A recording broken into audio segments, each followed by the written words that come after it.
Factores psicológicos del feminicida. Cuando hablamos de feminicidio, no solo hablamos de un crimen, sino de una forma extrema de violencia de género. Pero, ¿realmente existe un perfil psicológico de quien comete este tipo de delito? Hoy lo vamos a analizar qué dice la psicología y la criminología sobre los patrones más comunes sin caer en mitos ni simplificaciones. ¿Qué es el feminicidio? Antes de hablar del agresor, es importante entender el concepto.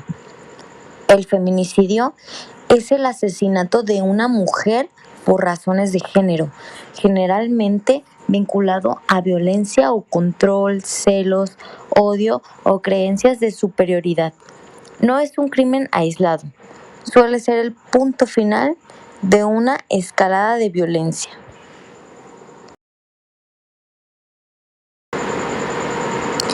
No hay un solo perfil. Uno de los errores más comunes es pensar que todos los feminicidas son iguales. La realidad es que pueden tener diferentes edades, niveles educativos y contextos sociales. Sin embargo, sí existen rasgos psicológicos y conductas recurrentes que se repiten en muchos casos.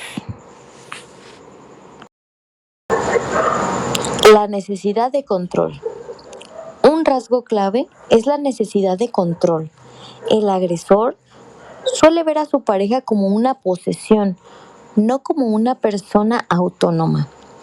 Esto se refleja en conductas como celos excesivos, revisar el celular, aislarla de amigos o familia, y cuando se siente que pierde el control, puede reaccionar con violencia. Celos y posesión. Los celos en estos casos no son amor, sino una forma de inseguridad extrema. El feminicida puede interpretar cualquier acción como traición, incluso sin pruebas. Frases como "si no eres mía, no eres de nadie" reflejan toda esa mentalidad posesiva. La normalización de la violencia. Muchos agresores crecieron en entornos donde la violencia era común. Esto puede llevar a la normalización de los insultos, golpes o el control. No es una excusa, pero sí es un factor que ayuda a entender cómo se construyen estos comportamientos. Baja tolerancia a la frustración. El feminicida suele tener dificultad para manejar el rechazo o la frustración ante una ruptura, una discusión o una negativa. Puede reaccionar de forma impulsiva y agresiva. No sabe gestionar sus emociones de manera sana. Escalada de violencia. En la mayoría de los casos, el feminicidio no ocurre de la nada. Hay señales previas siempre. Hay insultos, amenazas, violencia física, persecución. Es una escalada que va aumentando con el tiempo hasta llegar a un feminicidio. Los mitos y la realidad. Es que no todos los feminicidas son unos monstruos visibles o personas desconocidas. Muchas de las veces son parejas, exparejas, alguien de tu familia, alguien cercano a ti, que te conoce, que sabe tus movimientos, que sabe tu comportamiento. Esto es lo que hace que este tipo de violencia sea tan compleja y tan difícil de detectar.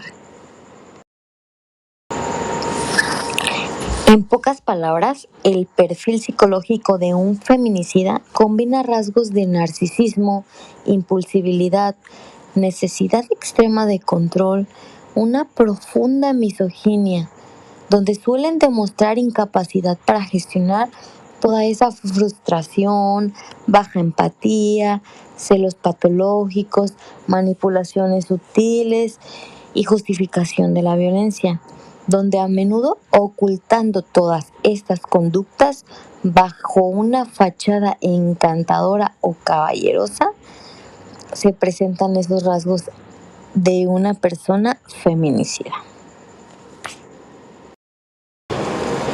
Aquí te voy a presentar un esquema de un perfil psicopatológico de un feminicida.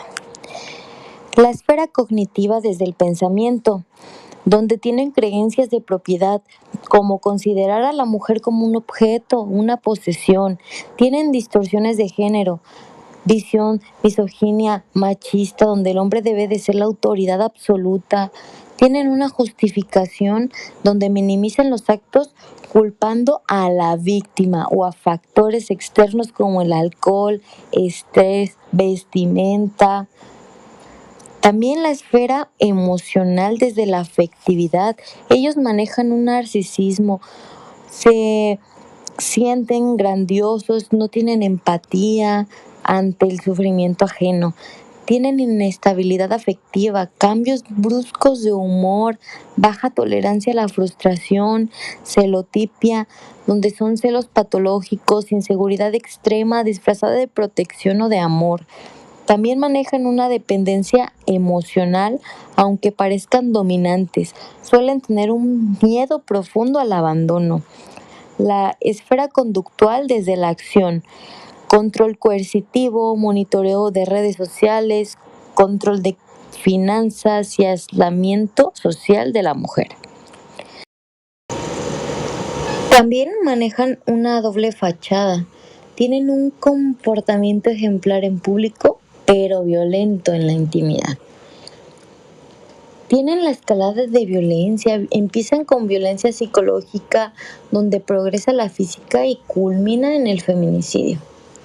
También usan la manipulación, el uso de la culpa y del ciclo de la luna de miel, pedir perdón con promesas falsas, donde ahí los factores de riesgo son los antecedentes, historia de violencia, exposición a un maltrato que ellos sufrieron en la infancia, donde han consumido sustancias como alcohol, drogas o algún otro detonante. También tienen rasgo de personalidad, tienen trastornos de personalidad antisocial, límite o paranoide. Las red flag o señales de alerta son comportamientos que indican un riesgo creciente de violencia. Identificarlas a tiempo es crucial, ya que el feminicidio no suele ser un acto impulsivo o aislado, sino el final de una escalada de control y agresiones. Las señales de alerta a temprana son psicológicas y conductuales. Como ya lo había mencionado, es control y posesividad. Revisar tu teléfono, te pide contraseñas, decide cómo debes vestir o se enfada si no respondes mensajes de inmediato. También te aísla. Intenta alejarte de tu familia, de tus amigos, criticándolos o creando conflictos para que dejes de verlos. Te descalifica y te humilla, se burla de tus logros, minimiza tus sentimientos, te llama loca, exagerada y te ridiculiza en público o privado. Celotipia extrema también, donde te acusa constantemente de ser infiel sin motivos reales y vigila tus movimientos de forma obsesiva. El chantaje y la victimización te hace sentir culpable de sus reacciones violentas o de sus problemas personales. Si me quisieras, ¿harías esto? Los indicadores de alto riesgo son amenazas de muerte o suicidio, amenaza con matarte, matar a tus hijos o quitarse la vida a esa persona si lo dejas. La violencia física previa, empujones, jaloneos o intentos de asfixia o estrangulamiento, incluso si pide perdón después. Acoso u hostigamiento, stalking, persecución constante tras ruptura o el inicio de una nueva relación por parte de la víctima, acceso a armas, poseer o amenazar con el uso de armas blancas o de fuego. Escalada de tensión. Los episodios de ira son cada vez más frecuentes y graves. Bueno, esto sería todo de mi parte. Toma las señales de alerta. Mi nombre es Jacqueline Alejandra Díaz Cervantes, por parte de la Universidad Guadalajara, Centro Universitario de Tlaquepaque.